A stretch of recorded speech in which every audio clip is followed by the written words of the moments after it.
Damai sejahtera untuk kita semua. Saudara-saudari terkasih, hari ini Jumat 19 Mei 2023, hari biasa pekan ke-6 Paskah. Bacaan Injil diambil dari Injil Yohanes bab 16 ayat 20 sampai ayat 23a. Aku berkata kepadamu, sesungguhnya kamu akan menangis dan meratap, tetapi dunia akan bergembira.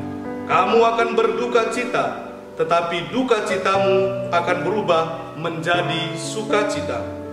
Seorang perempuan berduka cita pada saat ia melahirkan, tetapi sesudah ia melahirkan anaknya, ia tidak ingat lagi akan penderitaannya karena kegembiraan bahwa seorang manusia telah dilahirkan ke dunia.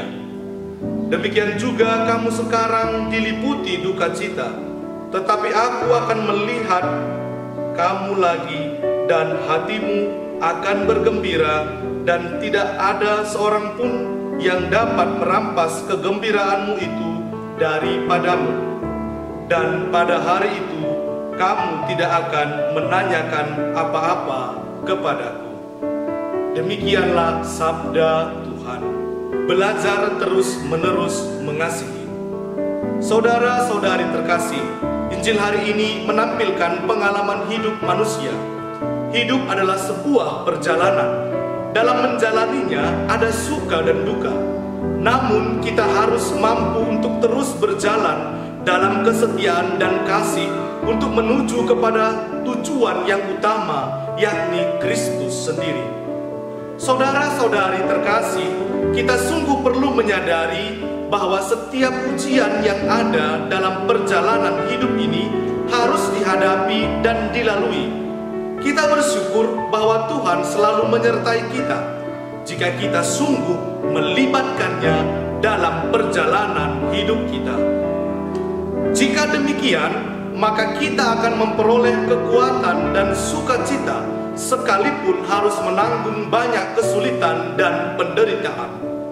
Demikianlah sesungguhnya hidup dari para pengikut Kristus yang hidupnya didasari atas Injil Tuhan sendiri. Bagi kita yang percaya kepada Injil, yakni kepada sabda Kristus, ini menjadi satu kepastian bahwa Tuhan akan menarik kita dan menganugerahkan kekuatan untuk hidup dan mengalami damai di hati dalam hidup sehari-hari, kapan dan dimanapun kita berada.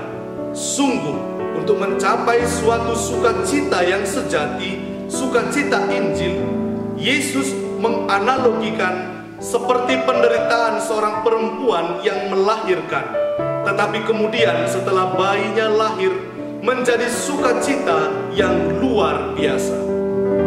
Ia dapat menghadapi, menanggung, dan melalui penderitaan karena penderitaannya bermakna, yakni akan hadir anaknya yang terkasih.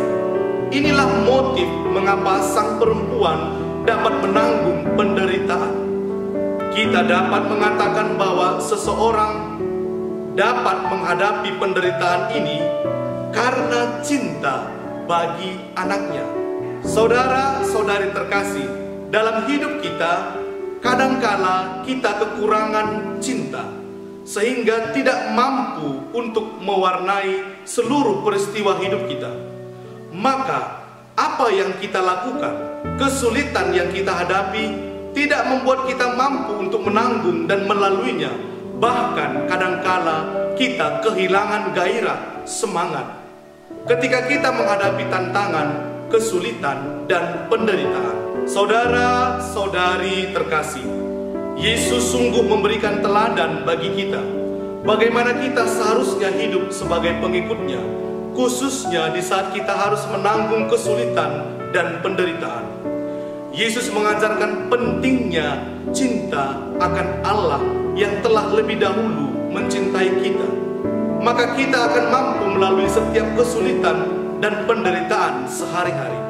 Sebab begitu besar kasih Allah bagi kita, sehingga Ia telah menganugerahkan Yesus Putra Tunggalnya untuk menyelamatkan dan menjadi teladan bagi kita untuk senantiasa hidup dalam kasih.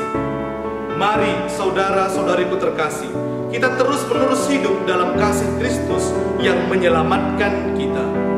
Tuhan senantiasa mengasihi kita, maka mari kita juga membuka hati untuk mengasihinya dan sesama kita. Tuhanlah yang menjadi ukuran kasih kita, sebab Ia lebih dahulu mengasihi kita dan meminta kita untuk hidup dalam kasih.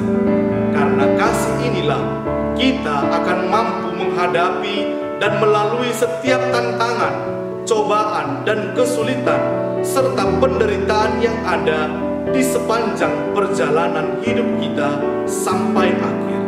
Amin. Tuhan memberkati kita.